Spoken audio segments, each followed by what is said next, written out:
आज हम जिनकी बात करने वाले हैं वो बनना तो फास्ट बॉलर ही चाहते थे, लेकिन फादर ने मना कर दिया। फिर जब म्यूजिक की दुनिया में कदम रखा तो छा गए। हम बात कर रहे हैं ऐसे फनकार होते हैं कम, ये है आतिफ असलम।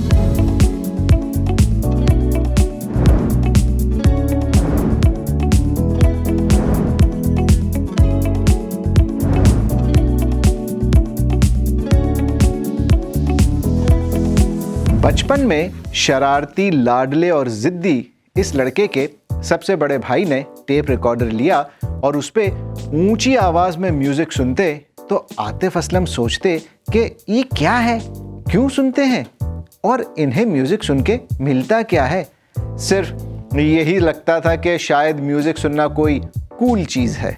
आतिफ को म्यूजिक का कोई शौक नहीं था, वो तो क्रिकेटर बनना चाहते थे और अंडर 19 की क्रिकेट टीम तक भी पहुंच गए और क्रिकेट में इतने इन्वॉल्व हो गए कि पढ़ाई मुतासर होना शुरू हो गई और एक बार क्रिकेट के चक्कर में अपना एक टेस्ट भी छोड़ दिया। उनके फादर ने कहा, बस क्रिकेट में कुछ नहीं रखा और पहले पढ़ाई।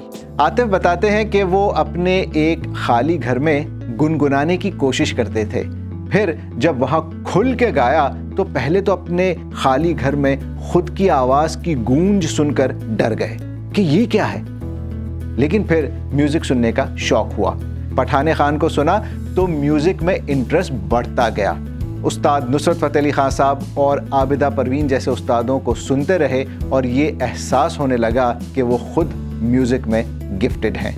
अकेले रहने वाला ये लड़का कॉलेज पहुंचा तो कोई इंटरेस्ट नहीं था, लेकिन कंप्यूटर साइंस में पढ़ने लगा।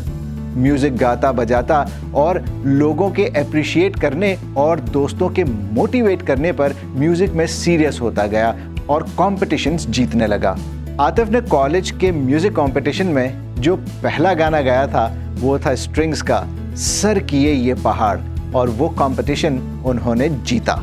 आतिफ नहीं जानते थे कि क्यों, लेकिन कभी गिटार देखते तो अच्छा लगता। किसी का कम तारों वाला बगैर ट्यूनिंग का गिटार मिल गया तो एक अरसे तक उस पे गाने की कोशिश करते रहे। कॉलेज में गिटार बजाने वाला दोस्त मिला तो उसके साथ बैंड बना लिया, जल, और गाते बजाते रहे। फिर पहली परफॉर्मेंस की एक फास्ट फूड रेस्टोरेंट में। आतिफ ने जब उस फास्ट फूड रेस्टोरेंट के मैनेजर से अंदर गाने की परमिशन मांगी कि लोग सुनेंगे तो रेस्टोरेंट के मैनेजर ने मना कर दिया, बोला चलो चलो बाहर जाओ, अपना काम करो। तो आतिफ ने रेस्टोरेंट के बाहर जाकर अपना काम किया और बाहर पार्क में गाना शुरू कर दिया तो लोग जमा होना शुरू हो गए। फिर फास्ट फूड रेस्टोरेंट का मैनेजर बाहर आया और कहने लगा कि आप लोग अंदर आके गा लीजिए।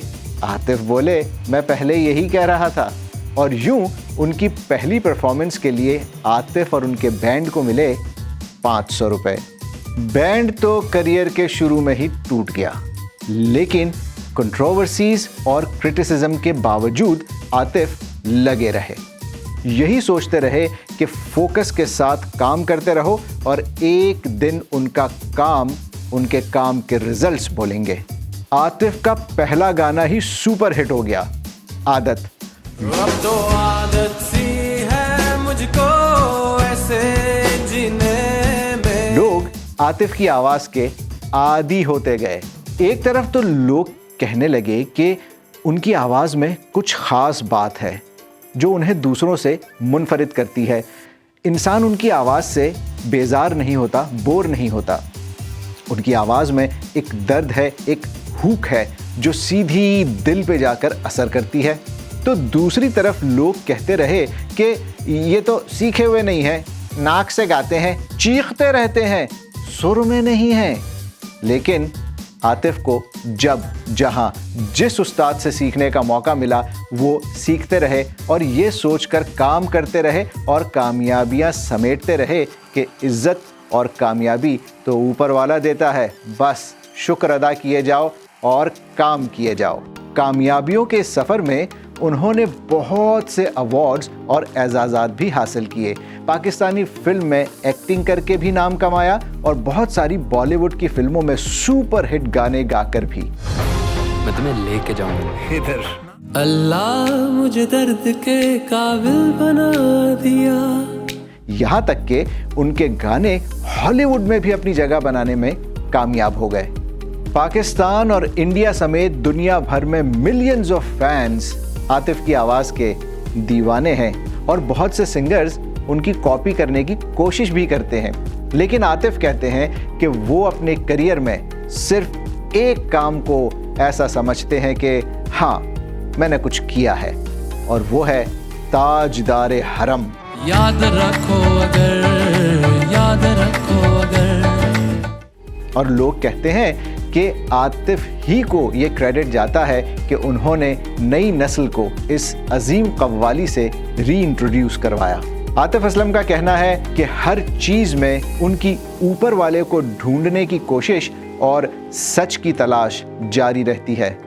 ऊपर वाला आपकी इस कोशिश में और हर काम में आपको ऐसे ही कामयाब करता रहे। Good luck.